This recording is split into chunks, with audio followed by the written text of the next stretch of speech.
Tremors. I took a trip back to Battlefield 3 today, as I do fairly often now, and decided Aftermath was the best destination for me. Well, if I'm actually being truthful, there was only one EU server full at the time, this one running the Scavenger game mode. It was kind of my only option if I did want to play Aftermath. This was far and away my favourite DLC from Battlefield 3, and I'm sure many people will have the same opinion. It offered a complete change from the base game set of maps, like a complete change of setting. And for that matter, the previous DLCs actually gave you a new colour palette, frickin' yellow instead of the blue that was just god awful on some of the base maps. We got new player models, new improvised weaponry like the X-Bow, and different vehicles, so they look like they've been thrown together out of wreckage from the earthquake. And of course, as I mentioned, the Scavenger game mode.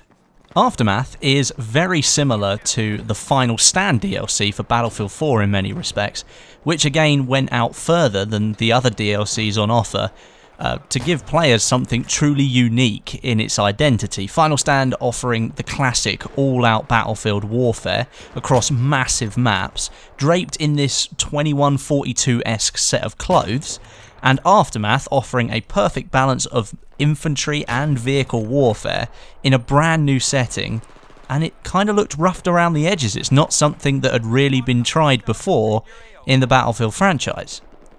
The Scavenger game mode is one I really enjoy. For those that don't know, the premise of the mode is to scavenge for weapons on the ground and use them against the enemy team, all the while trying to maintain control of the 5 quick capture domination flags as well that are scattered across the play area. You have varying levels of weaponry, from PDWs like the AS-Val with absolutely no attachments whatsoever, like the X-Bow equipped with either the Cobra sight or the 7x optic, and all the way up to sniper rifles and assault rifles kitted out with your standard selection of attachments, making them more valuable. The game mode is fast-paced and always changing. You can never really predict the gunfights that you're going to have, because you're not going to be able to choose the AEK with a heavy barrel foregrip, where you know the recoil pattern like the back of your hand. You have to use what's available to you, and if you top the leaderboard, you know you're a versatile player. And with going back to Scavenger in Battlefield 3 today, it gave me a really cool idea, I think. With the community jungle map for Battlefield 4 coming along nicely, Scavenger is a game mode I'd love to see make a return. I think it would fit really well into that setting. If you think about it, you and your squad are lost in this South American jungle with only pistol ammo left to rely on. Suddenly you come across this cleared area of the jungle, that could be the centre of the map in the village there, and scattered around there are burnt vehicles and collapsed buildings. It looks like a war zone. You spot weapons laying on the ground abandoned, which is really odd considering you're in a jungle and you probably want to keep yourself protected. You look around, something catches your eye, there's a glint off in the distance. Little do you know, it's a sniper scope glint, the cry of an approaching soldier, and the start of gunfire. How epic would that be? If you get the crossbow back in there from Battlefield 3 as well, maybe drop a few different camos in there, jungle themed, and you'd have yourself an absolutely amazing battleground with these random gunfights going on across the whole area. Obviously it needs to be built up a little bit more with certain lines of sight being blocked and things like that, but overall I think it would fit into the setting really well. I don't know how many other people actually like Scavenger as a game mode in Battlefield 3, but as the only EU server for Aftermath was a Scavenger one, I'd have to say that people would probably welcome its return in Battlefield 4.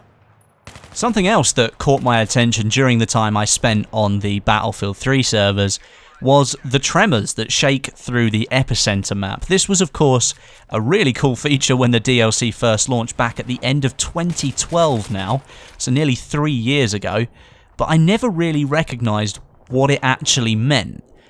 Essentially, those Tremors, along with other cool stuff like the Caspian border radio tower crashing down after a game of conquest, those things were the forerunners of what we know today as Levolution.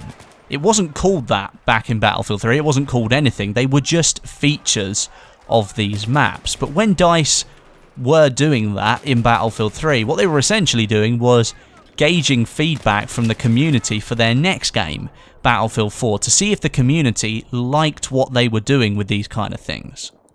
I'd say most people liked the little shaking of the screen effect on Epicenter and the tower crashing down on Caspian. Well, I certainly did. And with that, DICE ended up ramming the stuff down our throats in Battlefield 4 to the point where nobody really cared about it. They went overboard with it and it lost its appeal. For example, the Lankang Dam wasn't all that cool, to be honest, and it took so bloody long to activate it that it actually discouraged people from playing the objective most of the time. At least during Battlefield 3, these effects were passive. They didn't require user activation. I, for one, really hope Levolution isn't a big marketing point of Battlefield 5 or whatever the next game is going to be. It's unnecessary and time-consuming to trigger, and in most cases, as I said, it doesn't actually encourage a player to play the objective, which is something that kind of has worn away from the Battlefield community in the last few games, and DICE LA are really trying to change that with Battlefield 4. I'd rather the developers focused on real destruction and allowed us to have the same kind of freedom that we had in Bad Company 2, where most things could actually be destroyed. I think it'd be better all round, giving the players the ability to tactically destroy objects, rather than just distract them with what is essentially fancy set pieces. But thanks very much for watching. I hope you enjoyed the video. Leave me a thumbs up and a comment down below, it is always appreciated. But until next time, my name is Westy, and I'll catch you guys in the next video. 'Cause I'm a